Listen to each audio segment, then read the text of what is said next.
क्या आपने मांग की है, क्या आश्वासन मिला?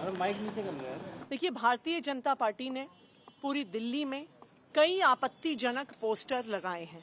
यहाँ तक कि कुछ पोस्टर्स में उन्होंने दिल्ली के मुख्यमंत्री अरविंद केजरीवाल जी की फोटो तक का उपयोग किया है।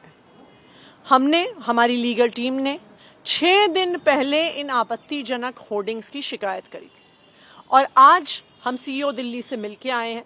ये हमारे लिए बहुत चिंता का विषय है कि 6 दिन बीत गए हैं लेकिन अभी तक भारतीय जनता पार्टी के आपत्तिजनक होर्डिंग्स पे, पोस्टर्स पर कोई एक्शन नहीं हुआ है।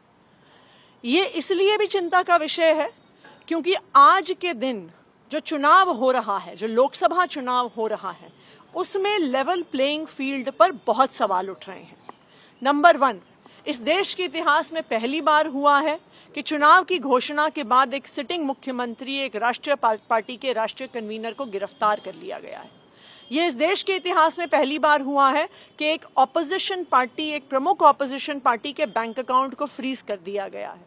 ये इस देश के इतिहास में पहली बार हुआ है कि चुनाव के दौरान income tax department political parties को नोटिसेस भेज रहा है। ये पहली बार हुआ है कि चुनाव के दौरान 4 दिन तक आम आदमी पार्टी के ऑफिस को सिक्योरिटी के नाम पर बैरिकेड से बंद कर दिया जाता है। तो आज ये पूरे देश की चिंता है कि क्या इस लोकसभा चुनाव में हर पार्टी को लेवल प्लेइंग फील्ड मिल रही है कि नहीं मिल रही, क्योंकि 6 दिन में अगर कुछ पोस्टर और कुछ होर्डिंग पर एक्शन नहीं होता तो बड़ी समस्याओं का क्या समाधान होगा।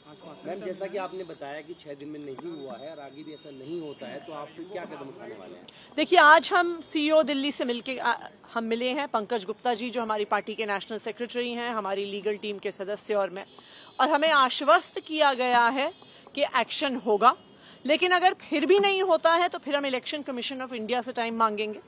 ये भी हमारे लिए चिंता का विषय है कि इलेक्शन कमीशन ऑफ इंडिया आजकल टाइम भी नहीं देता है विपक्षी पार्टियों को। तो ये जो लोकसभा का चुनाव है, ये बहुत दुखद कारणों के लिए, बहुत गलत कारणों के लिए एक ऐतिहासिक चुनाव बन रहा है।